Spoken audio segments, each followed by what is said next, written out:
شرکت‌های مثل مایکروسافت، گوگل و حتی پروژه مطبوعات دنیا همه از گیت دارن استفاده میکنن و بدون گیت هم واقعا فلجن و نمیتونن توسعه رو انجام بدن.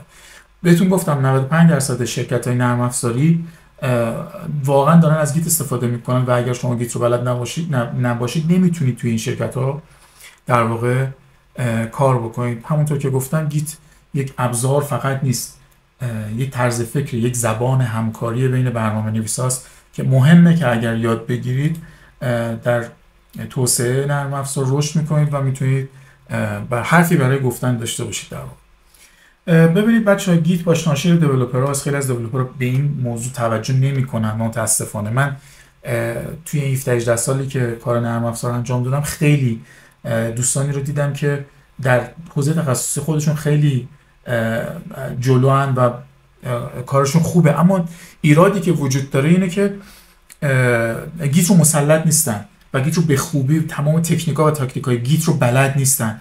همین دلیل باعث میشه که نتونن در مسیر شغلشون رشد بکنن، نتونن یه پروژه نرم افزاری رو به شکل خوب کار بکنن، نتونن با تیم‌های دیگه جوین بشن و بتونن کار حرفه‌ای‌تری رو انجام بدن.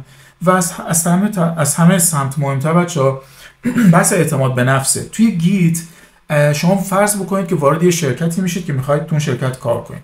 اولین چیزی که در اختیارتون میذارن گیت پروژه است و اگر شما نتونید با اون گیت کار بکنید اعتماد به نفستون تخریب میشه و با یه اعتماد به نفس نامناسبی قراره همکاریتون رو با اون شرکت شروع کنید. اما که گیت رو بلد باشید، همون ابتدا به ساکن، همون اول کار شما گیت رو چون بلدی با اعتماد به نفس همون استپ اول، گام اول رو درست میذارید. همینطور هم که بالاخره میدونید دیگه، وقتی توی انجام یک کاری گام اول رو محکم و درست و با اعتماد به نفس بذارید، بقیه مسیر رو هم به خوبی پیش میرید.